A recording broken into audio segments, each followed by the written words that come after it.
बिस्मिल्लाहिर्रहमानिर्रहीम। अपने programme crime scene के साथ मैं हूं आपका होस्ट राना दिलशाद।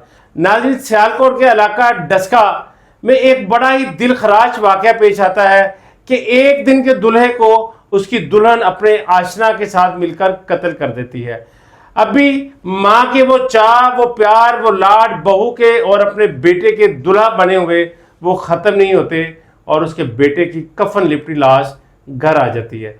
मेरे साथ मौजूद है सीनियर एडवोकेट फैसल शहजाद जट साहब। इनसे जानते हैं कानूनी पहलू पर, इनसे बात करते हैं। बहुत ज्यादा ये अफसोसनाक वाकया है, दिल दहला देने वाला वाकया है कि मैं इसमें क्या बताऊं कि एक दुल्हा जो एक शादी करता है, जो अपनी जिंदगी बसर करने के लिए, जिंदगी गुजारने के लिए एक शरीके हयात को चुनता है और वही शरीके हयात उसकी जान की दुश्मन होती है और वो आती है और एक दिन में आती है और अगले दिन जो क्या करती है कि उसको ही जान से मरवा देती है और खुद वहां से भाग जाती है। कि अगर आपकी जिंदगी में कोई शख्स है तो किसी अगले बंदे की जिंदगी तबाह ना करें, आप बिल्कुल ये जुल्म ना करें। जैसे आपने ये दुल्हा जो था, एक दिन का दुल्हा, उसको जनाब गोलियां मरवा के और जान से मार दिया और जनाब सलामियां ले गई। और कैसी मोहब्बत थी कि दूल्हे को मार भी दिया, उसकी सलामियां भी ले गई। जो FIR है वो FIR थाना 17 है, उसमें दर्ज हुई है, जिसके ऊपर 302 और 34 ताज़ीरात पाकिस्तान ये सेक्शंस लगे हैं।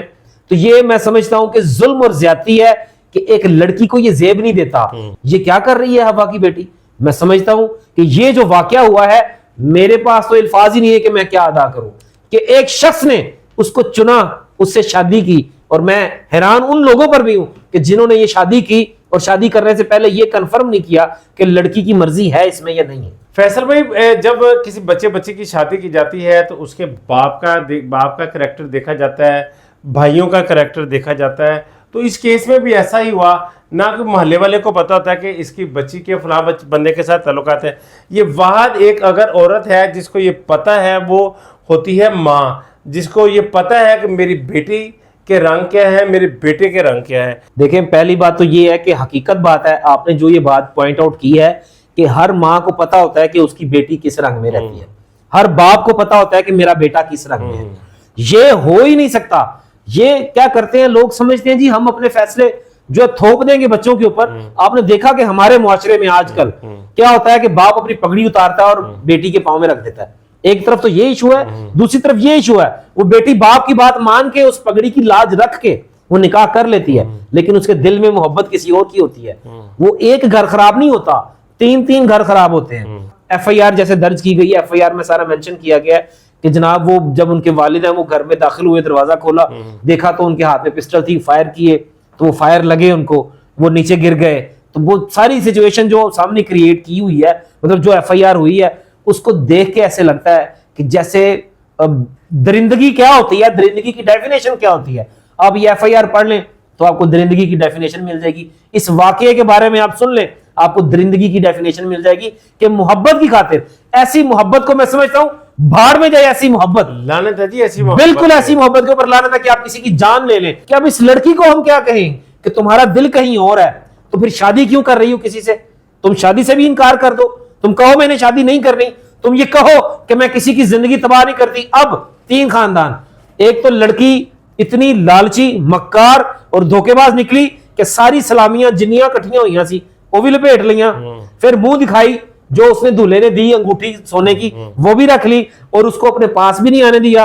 और वो ये खबर मिली जो तहकीक की, पूछताछ की, तो उससे हमें ये पता चला कि वो जो लड़का है वो सारी रात रोता रहा, 3 घंटे वॉशरूम में शावर चला के खड़ा रहा, तकलीफ में रहा कि उसके अंदर क्या तकलीफ होगी। और कितनी तकलीफ होती है कि जब एक इंसान शादी का बंदोबस्त करता है, पैसे लगाता है, टेंट कनाते लगाता है, लाइटिंग करता है, खाने बनवाता है। एक बंदे की खुशी की बात नहीं होती, पूरा खानदान उसमें इन्वॉल्व होता है। माँ मिडिल क्लास फैमिलीज में माँ उसकी जो वरी है वो बनाने 6 महीने गुजार देती है, माँ उसकी वरी बनाते हुए कि ये मेरी बहू के, ये मेरी बहू के, ये मेरी बहू के, नई जिंदगी में जा रहा हूँ, मेरी शरीके हयात आएगी, मेरे दुख सुख की साथी आएगी। ये कैसी साथी निकली कि इसने तो पहले दिन ही अपना शोहर कत्ल करवा दिया, वो भी अपने आशना के साथ मिलकर। फैसल भाई, जो जब सुहाग रात वाले दिन क्या मामला हुए जहां से ये बात बिगड़ना शुरू हुई? कि जब वो ये मामला शुरू हुआ कि जब वो सुहाग रात वाले दिन हुई, उसने ना तो उससे बात सही तरीके से की, जब वो घर के अंदर आ रही थी ना, तो उसकी नंद है कोई दुल्हन की, उन्होंने लहंगा पीछे से वो लंबा होता है, तो खवातीन उठाती हैं कि इज्जत से मट्टी ना लगे, पाँव ना लगे, और उसको एक इज्जत होती है, एहतराम। जब उनकी नंद है वो उठा रही थी लहंगा पकड़ के, तो उसने गुस्से से बोला, छड़ नू क्या क्यों चुके? उसने कहा मैं तो इज्जत दे रही हूँ। उसने वहीं पे छोड़ दिया, उनका ठीक है भाई तुसी जाओ। अच्छा, जब वो अंदर गई है, अंदर उसने सबके साथ ना एक रूखा जो माहौल था ना, उसने वो अपने दिल के अंदर नफरत की आग, रूड रवैया रखा। और वो जब अंदर गई है, उसने खामन जब गया है उसके रूम में, तो उसने उससे भी सही तरीके से बात नहीं की। फिर वो परेशान हुआ, बाहर आया, फिर इधर उधर देखा, फिर लोगों ने पूछा बेटा क्या हुआ, तुम क्यों परेशान? कहता नहीं जी कुछ नहीं। फिर अंदर गया, अंदर जाके उसने बात की, उसने बात भी सही तरीके से नहीं की। फिर वो बाहर आया, फिर 3 घंटे पता चला कि वो वॉशरूम में शावर चला के खड़ा रहा, शायद वो रोता रहा, अपने आंसू छुपाने की कोशिश करता रहा, कि उसको समझ नहीं आ रही थी कि मैंने जिंदगी की शुरुआत करनी है, और क्या है कि वो वक्त उसका मौत के करीब आता जा रहा था। बड़ा जुल्म हुआ। मैं समझता हूं कि ऐसी जो लड़कियां हैं और ऐसे जो आशना हैं, इनको ना सरेआम सजा देनी चाहिए, ताकि पूरी दुनिया को पता चले कि धोखा देने की सजा क्या होती है, धोखा दे के किसी की जान लेने की सजा क्या होती है, धोखा दे के किसी की फीलिंग्स के साथ खेलने की सजा क्या होती है। तो इसमें यह हुआ कि जब ये सुहागरा थी, वो जब गया मिलने के लिए, बात की, उसने उसको बात नहीं करने दी सही तरीके से। वो फिर बाहर आया, परेशान हुआ, फिरता रहा। फिर उसके बाद जब वो 3 घंटे वॉशरूम में अपने आप को उसने बंद किया, वो क्या जनाब, जो दुल्हनिया है, वो दुल्हनिया अपने घर से मोबाइल लेके आई हुई थी। वो उस मोबाइल पर प्लानिंग करती रही अपने इस शोहर के मर्डर करने की, अपने दुल्हन को, दूल्हे को मरवाने के लिए कत्ल की प्लानिंग सारी रात। बिल्कुल वो प्लानिंग चलती रही, और वो मोबाइल साथ लेके आई थी। इसलिए तो कहते हैं कि खवातीन को जो तरबियत है, वो इसलिए कहते हैं कि मां नू वेख के रिश्ता करना चाहिए, खानदान देख कर रिश्ता करना चाहिए। अब ये जो जुल्म हुआ है, इसका कौन हिसाब देगा? कहां ये लोग जाएंगे? हमारा मुआशरा क्या सीख रहा है? हमारी जो आने वाली जनरेशन है वो क्या सीख रही है? तो ये हमें देखना पड़ेगा। कि बहुत ही अफसोस की बात है, इस मुल्क में ऐसे वाकयात जब तक होते रहेंगे तो जनाब आपका हमारा मुआशरा पहले ही बेरा रवि का शिकार है, और ये और होता जाएगा। बाप ने अपनी जमीन बेची, पता नहीं कब से पैसे इकट्ठे कर रहा था अपनी दोनों बेटियों की शादियां की, और उस कमबख्त ने ये भी लाज ना रखी, मेरे बाप ने अपनी जमीन बेच दी है, तो बाप की भी पकड़ी उसने उछाल दी, उसकी इज्जत तार तार कर दी, शोहर को कत्ल कर दिया, अपने घर वालों को, ससुराल वालों को गमज़दा कर दिया। क्या बस जी, इसमें मैं क्या आपको बताऊं कि जब एक बाप बेटियों के लिए कोशिश करता है तो वो बड़ी अनथक कोशिश होती है, और लाजवाल, और बिल्कुल उसकी कोई कीमत नहीं होती, उसकी कोई कीमत अदा नहीं कर सकता जो बाप अपने पसीने से चीजें मेहनत करके बनाता है। लेकिन इस लड़की ने सब तार तार कर दिया, मट्टी में मिला दिया, मलिया मेट कर दिया, अपनी इश्क मशूकी के चक्कर में अपने लीगल खामन को मौत के घाट उतार दिया, उसको जनाब जान उसकी ले ली।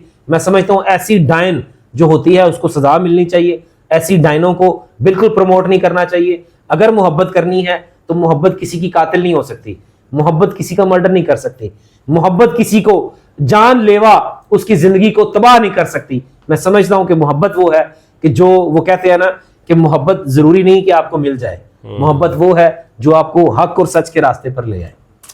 बहुत शुक्रिया फैसल भाई, आपने नाज़रीन फैसल जट साहब की बातें सुनी। मोहब्बत अंधी जरूर है, लेकिन मोहब्बत के भी कुछ तकाजे हैं। अपने आशिक को, अपने महबूब को इस चौराहे पर, इस दुराहे पर न मत लाएं कि आज पहले वो आपका आशिक था, अब आपके शोहर का कातिल है। मैं यहाँ पर नौजवान लड़कियों को एक बात कहना चाहूंगा कि खुदारा ये इश्क मोहब्बत में इतने अंधे ना हो जाए कि आपका बाप सारी जिंदगी या तो मुंह छुपाता फिरे या दिल का दौरा पड़े और वो भी मर जाए। आपकी माँ भी बेवा हो गई, आप खुद भी बेवा हो गई, आपकी बहनों पे क्या असर पड़ेगा। खुदारा इस चीजों को देखें। और मैं माँ बाप से भी एक रिक्वेस्ट करूंगा, जैसे अलवा सवेरा की माँ ने किया, अगर माँ बाप को ये पता था और यकीनन पता था तो जहां पर आपके बच्चों की ख्वाहिश है वहां पर शादियां कर दी जाए। अगर आप इस नौबत तक नहीं आना चाहते तो पहले अपने बच्चों की निगरानी करें, अपने बच्चों पर नजर रखें। और वो माँ बाप नहीं है जिसको अपने जवान बच्चे की चाल, आन और बाल जिसको समझ ना आए, जिसको उसकी चाल ढाल की समझ ना आए कि मेरी बेटी या मेरा बेटा जो कुंवारा है उसकी क्या नीयत है, इस वक्त उसकी क्या फीलिंग है, किसी को नहीं पता, लेकिन माँ को जरूर पता है। बाप ऐसी हस्ती है जिसने सुबह घर से निकल जाना है, शाम को आना है। मां नहीं है, ये मां की जिम्मेदारी है, और इसमें भी मां उतनी ही मुलव्वस है जितनी उसकी बेटी मुलव्वस है।